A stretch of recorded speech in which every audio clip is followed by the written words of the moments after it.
Sir ఇప్పుడు Khamenei అంత్యక్రియలు దాదాపు 2 నెలల పాటు వాయిదా వేయడానికి కూడా ఒక రీజన్ ఉందా సార్? ఇప్పుడు అంటే ఎంతకాలం ఎందుకు ఆపి ఇప్పుడే చేస్తా ఉన్నారు? అది ఉంటుంది ఆ. ఆబ్వియస్, ఎందుకంటే ఈ ఇజ్రాయెల్ అలో చేయరు అది. ఆ. ఇజ్రాయెల్ అప్పుడు కూడా దాడి చేస్తారు కావాలంటే, కానీ ట్రంప్ చెప్పుకుంటాడు వద్దు, ఈ పెద్ద ఉమ్. ఇన్సిడెంట్ అయిపోతుంది, చేయనియండి వాళ్ళు, దాని తర్వాత మనం చూసుకుందాం అని చెప్పి. అప్పుడు ట్రంప్ చాలా హైలో ఉన్నాడు, వీళ్ళందరూ చెట్టు మీద ఎక్కించేసండి ఆయన్ని. ఎవరు ఈ ఖత్తర్ అండ్ పాకిస్తాన్ కలిసి, అరే ఛాన్స్ ఇది చర్చలు అది ఇది, మీకు నెక్స్ట్ నోబెల్ ప్రైజ్ మీకే వస్తుంది అని చెప్పి. అవు. అది పోయింది ఇప్పుడు. ఓకే, దానికోసం బహుశా అప్పుడు ట్రంప్ చెప్పింటాడు. ఇప్పుడు ట్రంప్కి పిచ్చి, ఇంకా ఆయన మీదే వాళ్ళు టార్గెట్ పెట్టేసిండు. ఇప్పుడు ఆయన భయం, ఇప్పుడు నన్నే ఖతం చేస్తా అంటున్నారు ఈ కొడుకులు, ఇప్పుడు నేను ఎందుకు ఇవ్వాలి వీళ్ళు అని చెప్పి వాళ్ళంట. ఇజ్రాయెల్ కన్నా ఎక్కువ ఇప్పుడు ఆయనకి. నిన్న Israel prime minister Netanyahu and president Trump మాట్లాడారు, గంట సేపు మాట్లాడారు నిన్న ఫోన్లో. అంటే ట్రంప్ సెక్యూరిటీ కూడా చేంజ్ చేసింది కొంత ఆయన ప్లేన్ మార్చేసిండు కదా.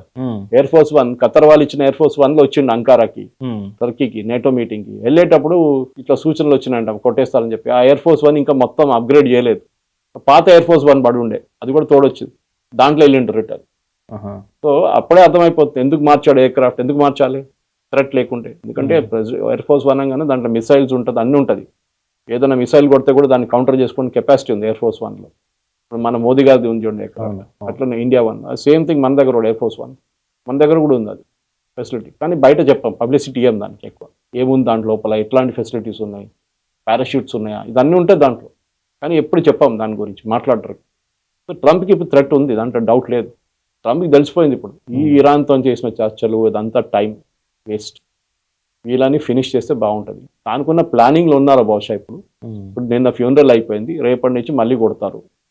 ఇది జరుగుతుంది. అంటే ఇరాన్లో ఉన్న రెజీమ్లో మీ డివిజన్గా మీరు డివైడ్ చేసుకోవచ్చు. ఒకటి ముల్లాలు, రిలీజియస్ లీడర్స్, ఒకటి ఐఆర్జీసీ, మూడోది ఏమో పొలిటీషియన్స్, ఈ అరాచి, గాలిబాఫ్, వీళ్ళు ముగ్గురు అక్కడిక్కడ వీళ్ళకి పడదు. వీళ్ళు ఏమైనా ఎక్కువ ఎగిరితే పొలిటీషియన్స్, ఐఆర్జీసీ వార్నింగ్ ఇస్తారు, అరే అంతే సంగతి నీదని. అంటే కంట్రోల్ చేసి మొత్తం ఐఆర్జీసీ అంతే. వాళ్ళు ఎక్కువ చేస్తే ముల్లాలు మళ్ళీ లేస్తూ కూర్చుంటారు, ఇదంతా ఇస్లాం వ్యతిరేకత అది అని చెప్పి మళ్ళీ కథ అదంతా బంద్ చేసేస్తారు దుకాణం. సార్ ఖమేనీ అంత్యక్రియలకు సంబంధించి ప్రపంచ దేశాలకు ఆహ్వానం అందింది. మనం ఇండియా నుంచి డిప్లొమసీ ఎట్లా ఉంది సార్? మనం పంపించాం చాలు, జూనియర్ లెవెల్లో పంపించాం మనం, చాలా ఎక్కువ. అంతే. లోకంలో 210 దేశాలు ఉన్నాయి యుఎన్ ప్రకారం, 50 వెళ్ళినాయి అంతే.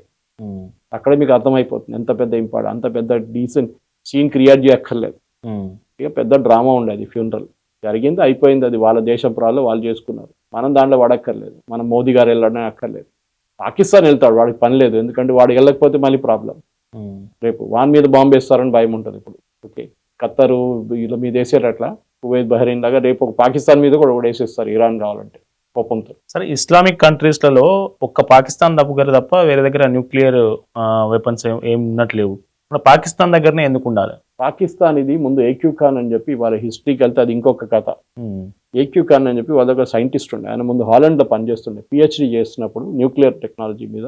అక్కడి నుంచి ఆ టైంలో ఈ న్యూక్లియర్ టెక్నాలజీ సెక్యూరిటీ అంత ఎక్కువ లేకుండే, అక్కడి నుంచి అన్ని ఎక్విప్మెంట్ స్మగిల్ చేసిండు హాలండ్ నుంచి, తీసుకొచ్చి పాకిస్తాన్లో ఒక ల్యాబ్ పెట్టిండు తయారు చేయడం. ఎందుకంటే మనం అప్పుడు దాకా న్యూక్లియర్ కంట్రీ అయిపోయాం, రాజారామన్న కానీ, హోమీబాడ్ బాబా కానీ, వాళ్ళ టెక్నాలజీతో మనం ముందుకు వెళ్ళిపోయాం. మనం పోఖ్రాన్ టెస్ట్ కూడా చేశాం.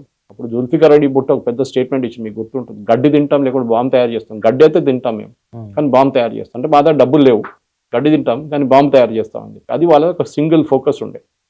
దాన్ని చాలా మటుకు సహాయం చేసింది నార్త్ కొరియా. ఇప్పుడున్న కిమ్ జాంగ్ ఉన్న వాళ్ళ నాన్నగారు ఉన్నారు ఆ టైంలో. కిమ్ జాంగ్ ఉన్నారు, టెక్నాలజీ తీసుకున్నారు, వీళ్ళు కొనుక్కున్నారు. లాస్ట్లో ఏక్యూ ఖాన్ని జైలు వేసేసారు. అమెరికా ప్రెషర్ పెట్టిన తర్వాత, పాకిస్తాన్ న్యూక్లియర్ స్టేట్ అయిన తర్వాత అమెరికా కూడా భయపడ్డారు, ఇదేంట్రా అని చెప్పి ఏక్యూ ఖాన్ని అరెస్ట్ చేసి జైలు వేయించారు. కానీ అప్పటిదాకా పాకిస్తాన్ న్యూక్లియర్ స్టేట్ అయిపోయింది. కానీ ఇప్పుడు కూడా పాకిస్తాన్ దగ్గర ఉన్న న్యూక్లియర్ టెక్నాలజీ తాళం చేయి అమెరికా దగ్గర ఉంది. అమెరికా దాన్ని తాళం వేసి పెట్టారు. మీకు గుర్తుంది, కరానా హిల్స్ మీద మనం కొట్టాం ఆపరేషన్ సింధూర్ టైం, పానిక్ అయిన అమెరికా ఇమీడియట్గా.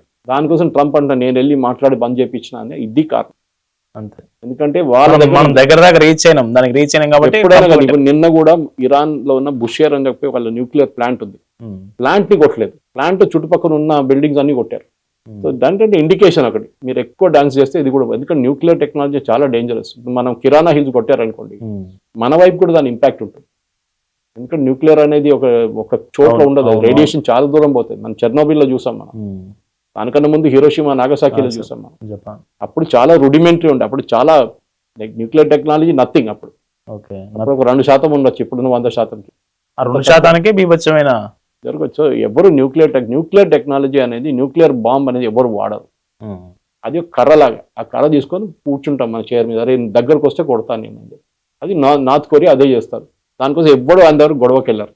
సో మిగతా పాకిస్తాన్ కంటే కొంత సంపన్న ఇస్లామిక్ కంట్రీస్ కూడా న్యూక్లియర్ వెపన్ వైపు ఎందుకు వెళ్తారు సార్? ఇప్పుడు మనం మాట్లాడుకున్నటువంటి సౌదీ అరేబియా కావచ్చు, చిన్న చిన్న కంట్రీస్ కావచ్చు. ఎందుకంటే నేను చెప్పాను కదా, మీ దగ్గర కర్ర ఉండాలి. ఎవడు మిమ్మల్ని రెస్పెక్ట్ ఇస్తారు. మీరు న్యూక్లియర్ పవర్ అయితే మిమ్మల్ని రెస్పెక్ట్ ఇస్తారు.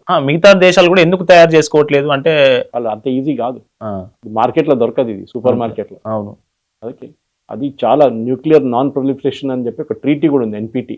పాకిస్తాన్ కూడా సంతకం పెట్టారు, ఇరాన్ కూడా సంతకం పెట్టారు, మనం కూడా మనం ఐ థింక్ వీ రెఫ్యూస్డ్. తర్వాత పెట్టమని నాకు గుర్తులేదు, కానీ మనం ఒకసారి రిఫ్యూజ్ చేశాం, ఇందిరాగాంధీ హయాంలో అనుకుంటాను. దాని తర్వాత నరసింహరావు టైంలో మళ్ళీ ప్రెషర్ పెట్టారు సైన్ చేయడానికి, చేశారు. నాకు ఎగ్జాక్ట్లీ ఐమ్ నాట్ అవేర్. కానీ యురేనియం టెక్నాలజీ కానీ, యురేనియం మనం ఇప్పుడు ఆస్ట్రేలియా తెప్పించుకుంటాం, మోదీ గారు వెళ్ళారు, సంతకం ఒప్పందం చేశారు. ఈ టెక్నాలజీ తెచ్చుకుంటే ఒకటే కాదు, మీరు యురేనియం తెచ్చుకుంటే ఏం చేసుకుంటారు? దానికి బాంబ్గా తయారు చేయాలంటే అది ఇంకో టెక్నాలజీ, అది టోటలీ డిఫరెంట్. ఇప్పుడు ఇరాన్ ప్యూరిఫికేషన్ చేసుకున్నారు 60%, 80%. దాన్ని డెలివర్ ఎట్లా చేస్తారు? దానికోసం మన పోఖ్రాన్లో టెస్టింగ్ చేస్తున్నట్టు చూసుంటారు మీరు. అమెరికా కూడా టెస్ట్ చేస్తారు వాళ్ళు, నెవాడాలో టెస్టింగ్ చేసి 2, 3, 4 సార్లు టెస్ట్ చేస్తేనే మీకు దాని కెపాసిటీ తెలుస్తుంది. ఎక్స్ప్లోజన్ ఎట్లా జరుగుతుంది, ఎంత కెపాసిటీ ఉండే, దాని ఎంత ఇంపాక్ట్ ఉండే, దాన్ని బట్టి ఆయుధాలు తయారు చేసుకుంటారు. న్యూక్లియర్ బాంబ్ అనేది ఏదో ఇక్కడ తీసి అక్కడ పడేయడం కాదు. దాన్ని డెలివర్ చేయాల్సిన వెహికల్ కావాలి మనకి, దాన్ని డెలివర్ చేయాల్సిన మిసైల్ కావాలి. అగ్ని ఉండొచ్చు, ఆకాశం ఉండొచ్చు, ఏదైనా ఉండొచ్చు. We can use, even BrahMos use చేసుకో, కానీ న్యూక్లియర్ కేపబుల్ ఉండాలి. అది మన అగ్ని సిరీస్ డెఫినెట్గా చేస్తాం. కానీ మన దగ్గర న్యూక్లియర్ బాంబ్ ఇప్పుడు ఉందా? ఉంది. వాడుకుంటామా? లేదు. అది ఇప్పుడైతే వాడం మనం, ఎందుకంటే దానికి ఒక చైన్ ఆఫ్ కమాండ్ ఉంటుంది. ఓకే, ఫస్ట్ డిఫెన్స్ కమిటీ ఒకటి ఉంటుంది, చీఫ్ ఆఫ్ స్టాఫ్ అందరు కూర్చుంటారు, defence minister, cabinet committee on security ఉంటుంది. దాని తర్వాతనే లాస్ట్లో ప్రధానమంత్రి గారి దగ్గర బటన్ ఉంటుంది. అది కమాండ్ ఇస్తే అప్పుడు ఫైర్ చేస్తారు. ఒక్క డిసిషన్ తీసుకుంటే కాదు ఇది. అది ప్రతి దేశంలో అట్లనే ఉంటుంది. ఓకే, ఎక్సెప్ట్ ఫర్ అమెరికాలో అమెరికన్ ప్రెసిడెంట్ దగ్గర కమాండ్ ఉంది. మీరు ఎప్పుడు చూసుంటారు, ఈవెన్ మోదీ గారు ట్రావెల్ చేసినప్పుడు కూడా మోదీ గారు పక్కన ఒక ఆయన బ్రీఫ్ కేస్ తీసుకొని తిరుగుతుంటాడు. ఈవెన్ అమెరికన్ ప్రెసిడెంట్ పక్కన కూడా ఒకటి బుల్లెట్ ప్రూఫ్ ఒకటి ఉంటుంది, ఇంకో చిన్నగా చైన్ వేసుకొని ఉంటాడు చేయికి, ఆ బ్రీఫ్ కేస్కి. ఓకే, అది ఎవరు తీసుకెళ్ళడానికి ఉండకుండా దాంట్లో న్యూక్లియర్ కోడ్స్ ఉంటుంది ఎప్పుడు. ఎందుకంటే మోదీ గారు ఫ్లైట్లో ఉన్నప్పుడు జరిగింది అనుకోండి, ఇండియా మీద దాడి జరిగితే ఏం చేయాలి? టైం ఉండదు మీకు. సో దాన్ని ఇమీడియట్గా nuclear command, nuclear brief case అంటారు దాన్ని. అది అమెరికన్ ప్రెసిడెంట్ దగ్గర కూడా ఉంటుంది ఎప్పుడు.